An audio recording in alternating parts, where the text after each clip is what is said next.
सहायल रायजोफोर खुलुमबाय आरोबाव बिथांखिब्ल इउट्यूब चेनेलनिफ्राय रायजो राजा बयनिसिमबो गोजोननाय बावहरनाय जाबाय। रायजोफोर दिनैबो आरोबाव नोंसोरजों सावरायनो थाखाय माखासे भिडिअखौ लानानै फैबावनाय जाबाय।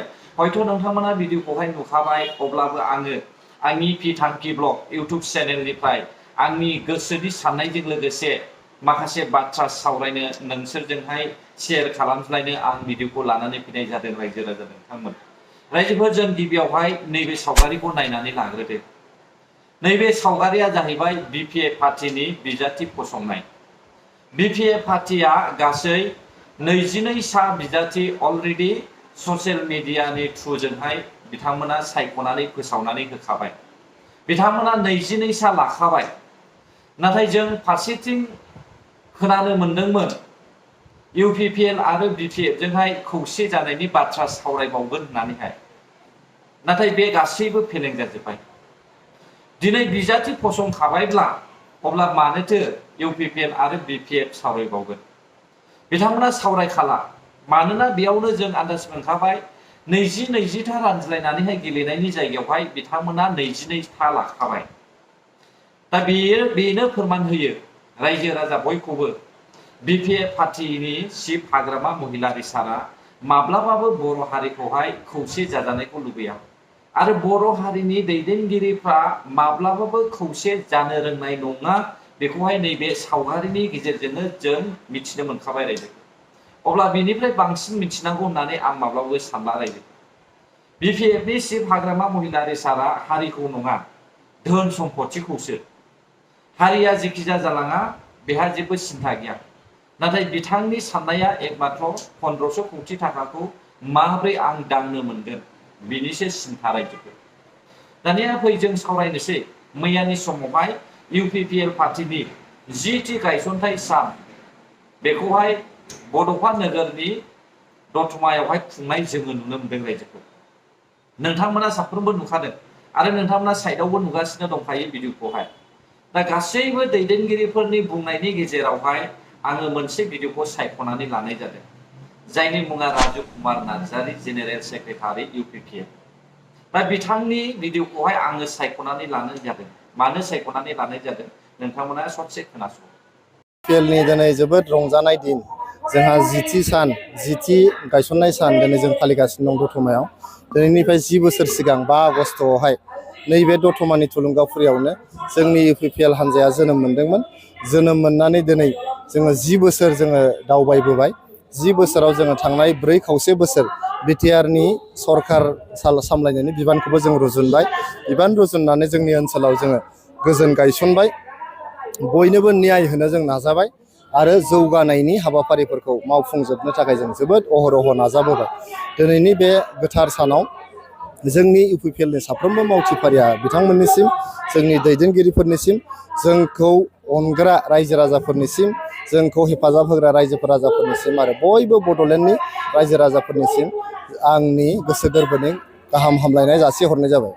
जोंनि भारतीय संबिजितनि सिङाव भारतनि जे संबिजितनि बिजाब दं बेखौ आं जोबोद फरायबाय। फरायनानै दिनैसिमबो आं नुवाखै जे सोरखौहाय 1थि थाखोनि नोगोरारि आरो सोरखौ 2थि थाखोनि नोगोरारि। जोंनि संबिजितनि सिङावथ' बे लिरनाय गैया 1थि नोगोरारि आरो 2थि नोगोरारि होननाय जेरावबो लिरनाय गैया। जोंनि बिटिआरआबो जिहेतु संबिजितजोंनो सोलियो, संबिजितनि 6थि फारिलाइनि सिङाव सोलियो। गतिके बेयाव सोरखौहाय 1थि नोगोरारि आरो 2थि नोगोरारि होननाय दं? रावबो 2थिबो नङा, रावबो 1थिबो नङा, बयबो समान। जोंनि संबिजितनि 14 नं दफायाव फान्डामेन्टेल राइट, गुदि मोन्थाइ बाव लिरनाय दङ। बे गुदि मोन्थायाव मख'दों जे बयनोबो equal rights and equal opportunities. रावबो उन्दै नङा, रावबो गिदिर नङा, बयबो इकुवेल होननानैसो संबिजिताव लिरनाय दं होननानै आं फरायदों। दा जोंहा दिलीप सयखिया बिथाङा सासे बहुद सिनियर लिडार। बिथाङा भारतीय जनता पार्टीनि आसाम रायजोनि आफादगिरि। जोंनिबो बियो दैदेनगिरि, जों जोबोद मान होयो। जोङो बिथांखौ जोबोद अनोबो। अननायखायनो जोङो थांनाय बिसायख'थियाव जोबोद खस्थ' खालामनानै बिथांखौ जों देरहाहोदों। जोंनि बिटिआरनि रायजो राजाफ्रा बिथांनि सायाव गोबां मिजिं दं, गोबां सिमां दं, जोंनि रायजो राजाफोरनि थाखाय माबा मोनसे मावनानै होगोन होननानै। पार्लामेन्टआव थांनानै बिथाङा गावनि आवाजखौ दैखांहैगोन होननानै जोंहा फोथायनाय दङ। नाथाय दिनै बिथाङा बे 6 शिडिउल आरो बेल्ट एन्ड ब्लकनि बाथ्रा मख'नानै मोनसे नङा मोनसेखौ बोखारगोन होननानै जे बुंदों। दा बे बेल्ट एन्ड ब्लक आरो 6 शिडिउल बे मोननैबो जोङो उदांस्रिनि साननिफ्रायनो सोलिबोनाय मोनसे आयेन। जे belt and block protected belt and ब्लकआ 1866 मायथाइनि जे हानि आयेन दङ, हाखौ सामलायनो थाखाय जे आयेन बानायदोंमोन 1886आव ब्रिटिशनि समाव। बे समनिफ्रायनो फैयै फैनानै 1947 मायथाइयाव प्रटेक्टेड बेल्ट एन्ड ब्लकखौ सोरजिनाय जादोंमोन मोनसे थांखि लानानै। दा 1947 मायथाइयाव जायफोर दैदेनगिरिफ्रा बेखौ नांगौ होननानै गायसनदोंमोन, नांगौ होननानै बेखौहाय इमप्लिमेन्ट खालामदोंमोन आरो 6 शिडिउलखौबो बै समावनो इमप्लिमेन्ट खालामदोंमोन। बे इमप्लिमेन्ट खालामग्राफ्रा गोरोन्थिमोन होननानै बिथाङा बुंनो नागिरदों। आरो 2003 मायथाइयाव जेब्लानाखि बिटिसिखौहाय जागायनाय जादोंमोन, बिटिसिखौ सोरजिनाय जादोंमोन, बे समावथ' गोरों गोराफ्रा गासिखौबो स्टाडि खालामजोबखानानै मोनसे जायगायावनो 6 शिडिउल आरो मोनसे जायगायावनो प्रटेक्टेड बेल्ट एन्ड ब्लक सोलियोना सोलिया बे गासैखौबो सानजोबनानैसो बे बिटिसिखौ सोरजिदों बा बिटिआरखौ सोरजिदों 2020 मायथाइयाव।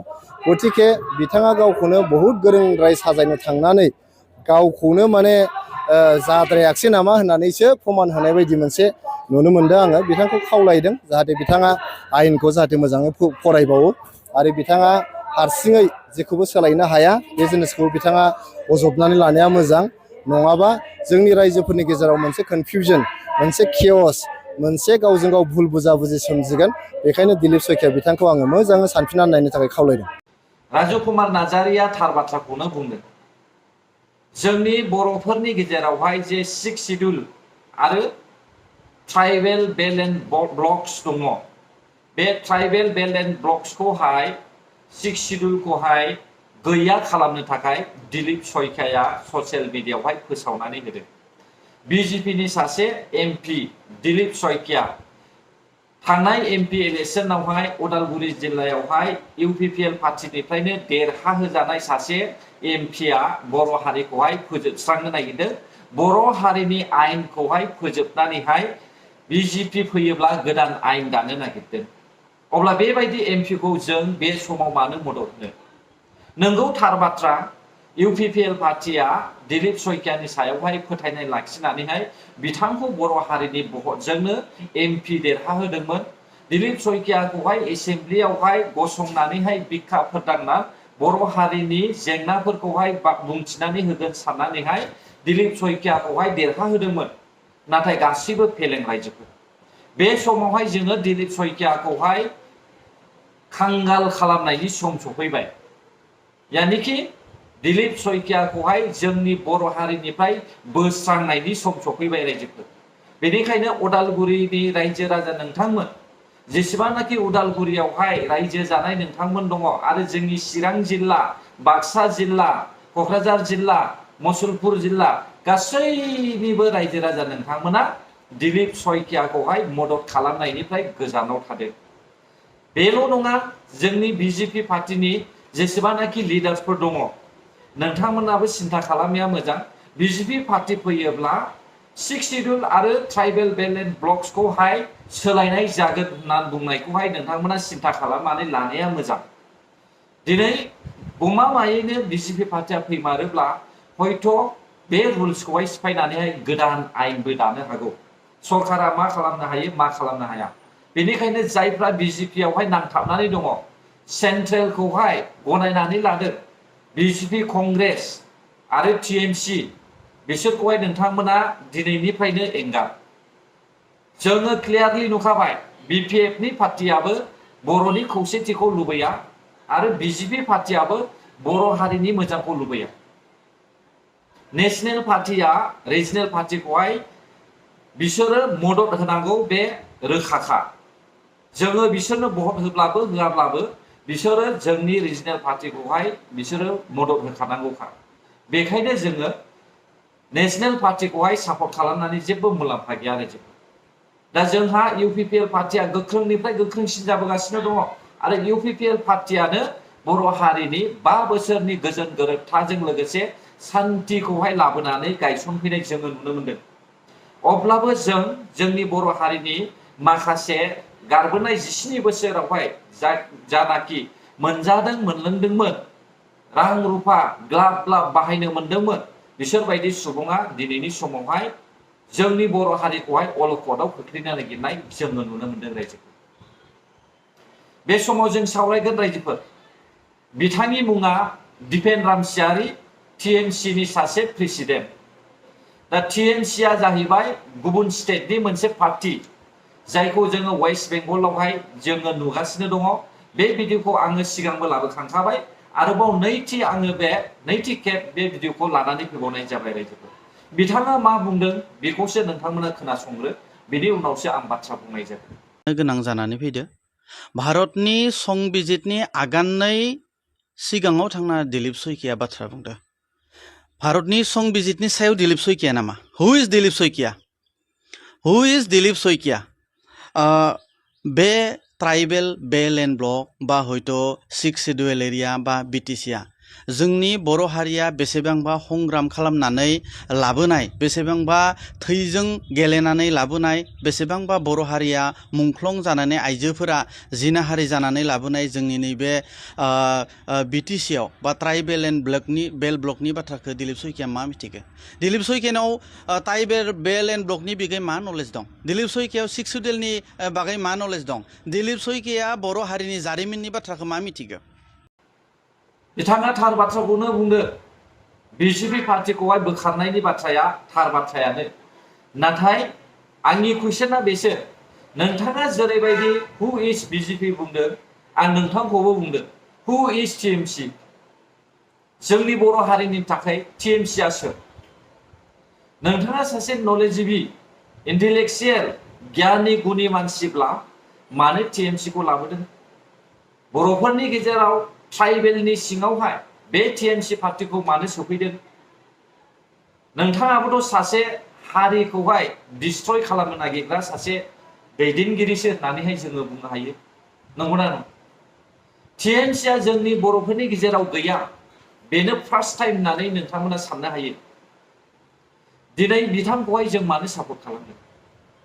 नोंथाङा जुदि गुन दङब्ला, साननो गोरोंब्ला, नोङो रिजनेल पार्टीजों हाब, रिजनेल पार्टीयावनो थानानै नोङो खामानि माव।